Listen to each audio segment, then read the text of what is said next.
Hello, BookTube. If you've been following this channel recently, you know that we are thickly embroiled in Season 2 of Has Steve Read It? This is an event a challenge that Matthew at Maybury Book Club came up with years ago, asking the simple question: if you pull some of the lesser trafficked books from the shelves of your library, your personal collection, have I read them? Have I read those books? So you're not going to your wall and pulling down Wolf Hall. Or I would hope Martin Chuzzlewit or something like that, or Dutch by Desmond Morris. Instead, you're pulling down something that you haven't heard anybody talk about, and you're wondering if I've actually read so far off the beaten track that I've read that thing.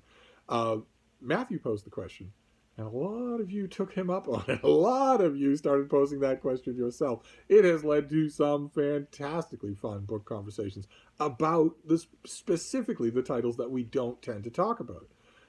And that was a little bit of a fad, and it faded away, and then Daniel at Guilty Feet revived it for Season 2. And that's what we've been doing, one a day for a long time now. There's still plenty of them to do. With people, once again, going to their shelves, ransacking them for possible candidates for whether or not Steve has read them, and talking about them a bit, which has been the fun part for me.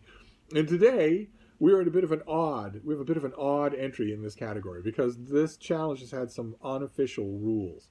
One is 8 books. So not 16, not 20, not 30, but 8. One is, don't be an a-hole. Don't make your picks out of anger. Another would be, don't go to Goodreads or to the bowels of Amazon to find something specifically on the assumption that I haven't read it. You want your book to walk a fine line between being obscure enough to get it onto your list, but at least verging on mainstream enough so that there's a chance that I've read it. If it's a thing that's totally obscure, has had only one printing 100 years ago, and no one's ever heard of it, chances are I haven't read it. You never know, but chances are the closer you get to hewing that dividing line, the more thrilling this is. And you're all doing a great job. And today, we are doing a video from Michael Constantine Vaughn, coming to you live from stately Vaughn Manor. And the thing that makes his entry odd is that he can't even get up to 8. He doesn't give us 8 books. I counted 5.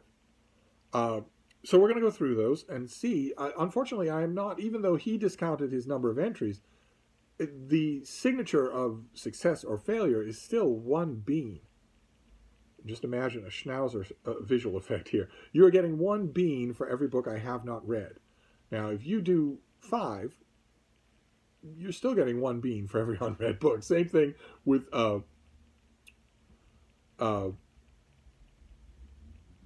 red beans.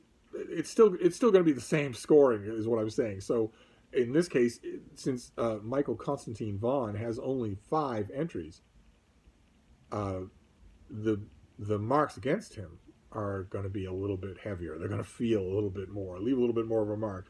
But let's see what he makes of me and my reading, how he estimates what I have and haven't read. One thing I want to say about the 5 books that he mentions here, that I don't think has been true of any other episode of Has Steve Read It. It doesn't bode well for Michael Vaughn, but nevertheless, one thing I can say about this list of 5 books is that amazingly, not 1, but 2 of the authors on this list, were friends of mine, customers of mine, or correspondents of mine in snail mail correspondence. 2 of them. I think that's a pretty high ratio. The first book that he mentions here is Feral, by Burton Rouchet. And this is a yes. It's, as Michael points out in his video, I'll leave a link to his video down below, along with as many others as I can find, although I think Jim of Jim's Books, Reading, and Stuff is keeping a playlist, in case you want, that's more convenient for you. But Michael mentions that the book is about killer kitties. It's about killer cats. And he thinks that maybe that's the reason I haven't read it. Actually, that's the reason that would draw me to it. The author of this book was a wonderful, wonderful guy. Funny, outgoing, an amazing raconteur, and as I think you could probably expect of a book this cheesy, the author was also an amazing man of letters and a man of the world. This book is a left-handed exercise written for money and to amuse himself, and you can tell. I think you can tell. It shows on almost every page if you know what you're looking at. I wish I had a copy of it. I really do. But it is, unfortunately, a yes. Then we move on to another book, and this is a Western. And Michael points out that he knows that I have read Westerns, but he's not sure if I've read every Western. It's true. I haven't read every Western. The book he picks is Kino by T.V. Olson. And it's a no. I haven't read it. I have read this author a couple of times. There's most Western authors have 100 books to their credit. They just keep going. They just keep writing in that genre. And I don't think that there's any one of those kinds of potboiler Western authors for whom I have read everything. I don't think I've read every Llewellyn Moore. Pretty sure I haven't. Pretty sure I haven't read every Zane Grey. And I haven't read every T.V. Olson, and this one is one that I have not read. So it's a no. So Michael Constantine Vaughn scores a bean. So let's move on to the next one. Number 3 is Lankar of Callisto by Lynn Carter. And Michael points out is the 6th book in a series that is sort of a knockoff of the Barsoom Tales of Edgar Rice Burroughs. And Michael points out, I wrote it down here, that he has read it because it's the 6th book in a series, and as he accurately points out, the Callisto books get worse as they go along. They weren't all that great to start off with, and they just keep getting worse as the series goes on. So he was saying, well, probably Steve has read the first book in the series, maybe the first 2, but surely he has, quote, more taste and better sense than to read all the way to 6. And I don't know. I don't know what Steve Donoghue BookTube channel he's been watching. I don't have any more sense than this, and I don't have any more taste. I'm not sure that literary taste isn't a myth. One way or another, I have read them all. I have read almost everything by Lynn Carter, including Lankar of Callisto, which I thought was just about as hilarious as Michael thought it was. And further illustrates a point that I've made often with, for instance, other members of the OGBG, the Old Geezers book group, when I've often quipped that not only did we all have misspent youths, but I get the strong impression that we all had the same misspent youth. And I get the same sense from Michael. I think one of the reasons why he couldn't go all the way to 8 books is because the more he looked at his books, the more he thought, Steve and I probably overlap in our reading 95%, maybe more than that. I think he might be right about that. I don't know why. I don't know what explains it, but I think he might be right about that. Whether it's the canonical end of the spectrum or the Lynn Carter end of the spectrum, no matter what, I understand why he would be looking at his books and thinking, oh, that's not going to have a chance. Oh, that's not going to have a chance either. But I assure him, if he had enough time to waste in his youth to get all the way to the 6th book in the series, so did I. So that's a yes. So we'll move on to the 4th book in the series here. Keep in mind, we don't have that many more to go. And the 4th book is The Sioux Spaceman by Andre Norton. And it's a yes, because I have read a huge amount of Andre Norton and also had the pleasure of meeting the author. The Sioux Spaceman is terrible. Most of Andre Norton is terrible. I know that she has some fans, probably even now, but even her strongest books, like, for instance, Storm Queen, are just slogs. They just don't strike me as good at all. Just not at all. So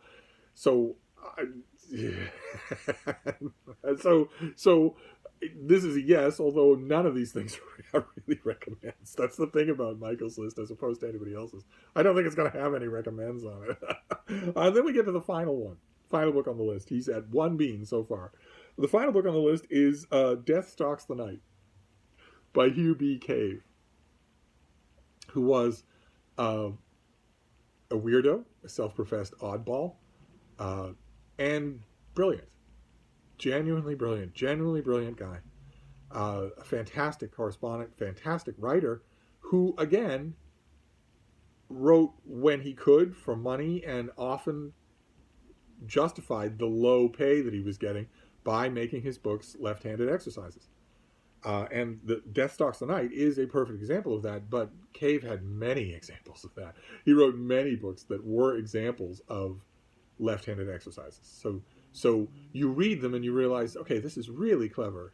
This is really entertaining to read. It's really clever. But while you're reading his books, you're also getting a sense of something else. Michael alludes to it in his video. You're getting a sense that they could be miles and miles better if they weren't left-handed exercises. Sometimes you're reading pulpy crap like this, you have the distinct impression, it might be uncomfortable, but you have the distinct impression that you are reading the best the author can do. Sometimes that is true, and that's a little depressing.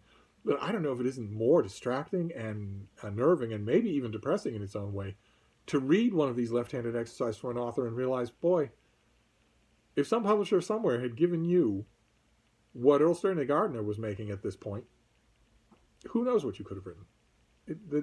I get the distinct impression when I'm reading this book that there's nothing, really, literarily speaking, there's nothing that's beyond you. And it just didn't come your way.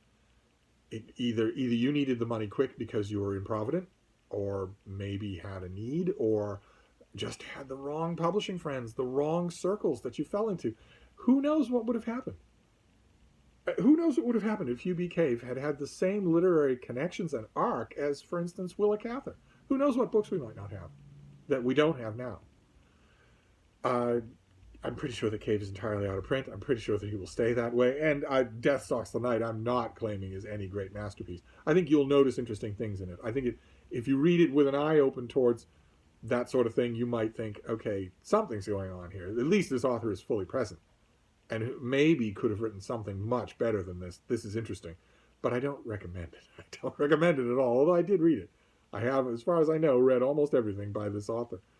And as you can see, when we tally these things up, you start to think, just like, the old advice for multiple choice tests, fill in everything because you're graded on averages. So even if you don't know the answer, you could get lucky. I think you're probably agreeing that at this point, Michael Constantine Vaughn should probably have gone for 8, just on the wild chance that we've gotten more. But nevertheless, these aren't graded on a curve. He has 1 bean. So he is not the worst that has done the entry in the second season of Has Steve Read It. He's not the worst because no one so far has had no beans at all. No one has. We've had a couple of people at 1 bean, and Michael Constantine Vaughn joins that ignominious crew today. We've had a couple at 2 beans and a couple at 3 beans. No one has gone any higher than that. We have not reached even 50% of the beans available, and much less anyone getting all the way to 8 beans. But hope springs eternal. There are many more contestants in the chute lined up for their time in the pillory. We shall just see if one of them gets lucky. Maybe one of them will have a better showing. Surely somebody can get to 4 beans, right? Now, every time when I'm doing these Has Steve Read It things, on a Friday, I always say, well, I'll probably give it a rest for the weekend. And most of the time I don't, because this is so much fun to do. I might give it a rest this weekend because not only am I on a couple of deadlines, but also we have a Q&A to do, and it's huge. So those tend to take up time, and much as I love your faces, I don't have 4 or 5 hours a day to make videos. At least this weekend I don't. This weekend I have, actual writing to do for people who are waiting for it and are expecting it on Monday morning. So we shall see. If I can squeeze one in, I will. Otherwise, Michael Vaughn will have to be the last person until Monday. But one way or another, I will see you next time. Thank you, BookTube.